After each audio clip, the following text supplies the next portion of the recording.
베네수엘라 대통령 마두로가 미군 최정예 부대에게 체포됐어. 수갑을 찬 채 미국으로 압송됐지. 한 나라의 대통령이 안방에서 붙잡혀가지고 뉴욕 구치소에 갇히는 그야말로 영화보다 더 영화 같은 일이 벌어진 거야. 대체 무슨 일이 벌어지고 있는 걸까? 왜 갑자기 미국은 베네수엘라를 공격한 걸까? 사실 오래전부터 쌓여온 갈등이 터진 거야. 베네수엘라는 세계 최대 석유 매장국인데 마두로 정권은 줄곧 반미 노선을 걸었거든. 미국 입장에선 자기네 뒷마당인 남미에 적대 세력이 자원을 쥐고 중국 그리고 러시아와 손잡는 걸 더 이상 참을 수는 없었던 거지. 여기에 마두로가 국제 마약 유통의 배후라는 혐의까지 확정되면서 미국이 범죄 소탕을 명분으로 전격적으로 움직인 거야. 자, 그럼 지금 전쟁이 난 게 아닌가 그런 생각이 들 수 있어. 그렇지만 형식적으로 지금 전쟁은 아니야. 미국은 이번 작전을 법을 집행한다고 얘기하고 있어. 그러니까 베네수엘라 대통령을 체포한 거지 전쟁은 아니라는 거지. 다만 체포 과정은 전쟁이나 다름이 없었어. 2026년 1월 3일 새벽 2시 미군은 항공기 150대 이상을 동원해서 베네수엘라 방공망을 무력화하고 주요 기지를 폭격했어. 이때 미국의 유명한 육군 최정예 부대 알지?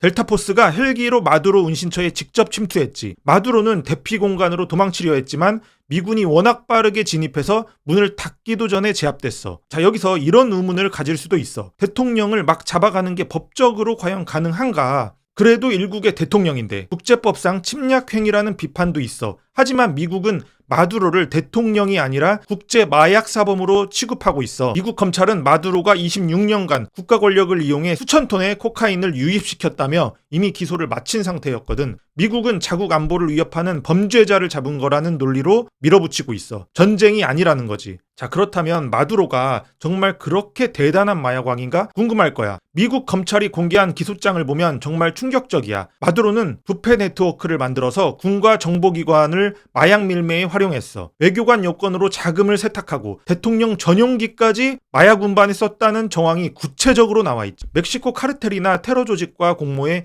미국을 마약으로 병들게 했다는 게 미국의 판단이야. 이런 비판도 있어. 결국은 미국이 베네수엘라의 석유를 빼앗으려는 속셈이 아닌가. 사실 그게 가장 핵심적인 실익인 건 맞아. 베네수엘라는 전 세계 석유의 17%를 쥔 나라거든. 트럼프 대통령은 대놓고 말했어. 미국 대형 석유 기업들이 들어가 재건하고 돈을 벌게 하겠다고 말이야. 심지어 이번 작전 비용과 재건 수리 비용을 베네수엘라의 석유 수익으로 충당하겠다는 배상금 논리까지 펴고 있어. 자, 그런데 미국이 이렇게까지 나오는데 중국과 러시아가 가만히 있을까? 중국은 지난 30년간 베네수엘라에 무려 600억 달러를 빌려줬어. 하지만 미국은 이번 작전으로 중국과 러시아에 강력한 메시지를 보낸 거지. 내 구역에서 까불면 누구든 이렇게 된다는 경고장을 날린 거야. 두 나라는 거세게 항의하고 있지만 미군이 이미 베네수엘라를 장악한 상황이라 당장 무력으로 대응하기는 쉽지 않아. 사실 미국은 이런 식으로 대통령을 잡아서 끌어낸 적이 있어. 처음이 아니라는 거지. 1989년 미국은 파나마의 노에리가 대통령을 똑같이 마약 혐의로 체포해서 미국으로 끌고 간 적이 있어. 이번 사태는 그 파나마 모델을 더 큰 규모로 반복한 거야. 미국은 패권을 지키기 위해서라면 언제든 남의 나라 대통령도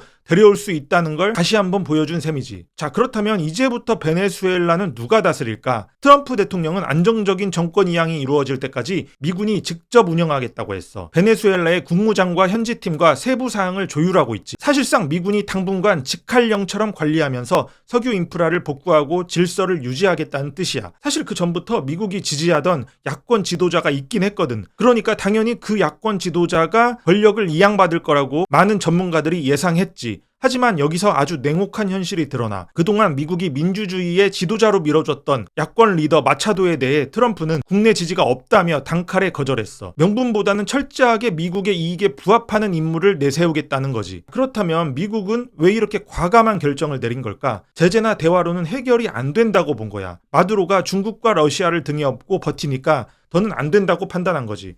겉으론 미국의 힘이 강해 보이지만 사실 규칙이나 외교가 통하던 시절보다 미국의 패권이 약해졌다는 뜻이기도 해. 규칙이 이익을 지켜주지 못하니 대놓고 이제 힘의 논리를 선택한 거니까 결국 과거처럼 말로에서는 미국의 패권이 유지되지 않는다는 걸 스스로 인정한 셈이야. 이 냉혹한 현실 앞에서 과연 다음 타깃은 어디가 될까? 미국이 마음만 먹는다면 북한의 지도자 김정은도 마두로 당할 가능성이 있지 않을까?